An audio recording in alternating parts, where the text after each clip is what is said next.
Star Wars Rebels Season 4 Episode 7 and 8 review. I do feel like these two episodes were some of the weakest so far that we've gotten, but not the worst, by far, not the worst. Just compared to last week's and the week before that episodes, these two are just okay. There are a few moments that got me like, woo! I don't want to say filler, because it's not filler, but it's like in between filler and an important episode. It's just the rebels are still on the Lothal. The only really plot that kept pushing forward is that Hera got the TIE Defender Elite schematics to the rebel base on Yavin, and that's about it. That's the only really important thing that happened in these two episodes that pushed the plot along. But obviously, if you watched it, you know I'm about to talk about this. What the hell did the wolves do? Like, what? What? They went into this weird cave that had like prophecies and crap about wolves and these two Jedi, Kanan and Ezra, and then they went through this portal, and somehow they went from the northern hemisphere to the southern hemisphere in like 5 seconds. The weird thing is though, there's one shot of the scene where the wolves are just walking. It turns from the ground that they're in the cave into stars. These wolves are crazy, man. Some Jedi spiritual crap is going on that I have no idea what it is.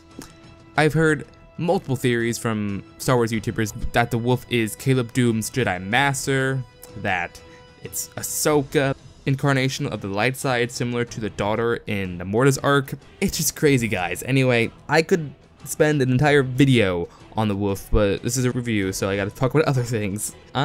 Rook, Thrawn's assassin, freaking amazing. I haven't read the Thrawn trilogy in a very long time, so I want to say he was a good adaptation to his character in the books.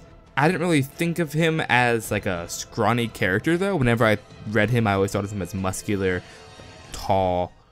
So seeing him like kind of short and not muscular was kind of weird because I always imagined him like big and tough, but that's okay. So I'm about to go into a spoiler for the Thrawn trilogy novels. I do not want to see Rook and Thrawn on screen at all in this season. Whenever Thrawn and Rook are on screen together, there's a chance Rook is gonna get his freaking sword and just stab him right through the heart. I don't want Thrawn to die this early on into his career of the Empire. I'm pretty sure that the Thrawn sequel that Timothy Zahn is currently writing to the Thrawn book we got this year is taking place after Rebels because it comes out when Rebels ends. So I'm thinking like, okay, Thrawn 1 took place before Rebels. This is gonna take place after Rebels, and I just hope to God Rook does not kill Thrawn in the season of Rebels because I love Thrawn and I want to see him in more stuff. The next Star Wars animated show possibly, or even a live action film. The Trandoshans were cool to see again. We haven't seen them in a while since I believe the Clone Wars? I think so. I don't think the Trandoshans have been in Star Wars Rebels yet, so that was pretty cool to see. And other than that, yeah. Oh, one more thing. Hera and Kanan kissed. That happened for a lot of people. That was pretty exciting for them. For me, I'm like, they've just been teasing it the entire time, so it's kind of like, finally. So yeah, Rook was cool, Hera and Kanan finally kissed, that's always nice to see.